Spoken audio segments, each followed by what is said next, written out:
खुले जंगल में टाइगर को घूमते देखना आपको भी हैरान कर देता होगा। जंगल में इलाका बनाने की ऐसी जंग दिखेगी तो यकीनन आपको डर भी लगेगा। लेकिन अगर आप रणथंभौर नेशनल पार्क में टाइगर्स की जिंदगी को करीब से देखने की प्लानिंग कर रहे हैं तो मायूस होने के लिए तैयार हो जाइए।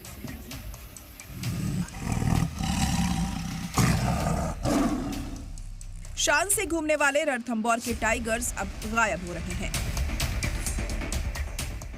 जून 2022 की एक रिपोर्ट बताती है कि रणथंभौर में 80 टाइगर्स थे, लेकिन पिछले करीब एक साल में रणथंभौर नेशनल पार्क से 25 बाघ और बाघिन गायब हो चुके हैं। नेशनल पार्क की मॉनिटरिंग रिपोर्ट में पता चलता है कि जंगल से टाइगर लापता है और ये 25 टाइगर कहाँ हैं, किस हालत में हैं, उनके साथ क्या हुआ, इसके बारे में नेशनल पार्क से जुड़े किसी अफसर को कोई जानकारी नहीं है।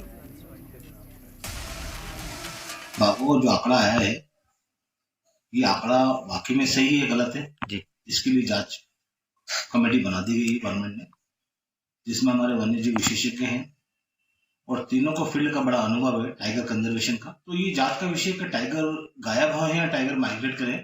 वो टाइगर का आपको हैबिट है कि tiger it's very highly mobile animal, कि टाइगर एक जगह से दूसरी जगह अपने हैबिटाट को, अपनी लाइफ को सिक्योर करने के लिए चला जाता है।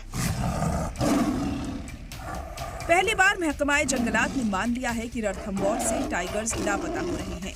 इसको लेकर एक कमेटी भी बनाई गई है। इस कमेटी को 2 महीने में रिपोर्ट भी देनी है।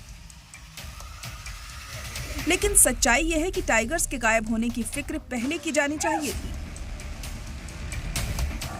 एक बात साफ है कि टाइगर्स के गायब होने का सिलसिला पिछले कुछ बरसों से जारी है और महकमा जंगलात मॉनिटरिंग के मोर्चे पर पूरी तरह से फेल हो गया है।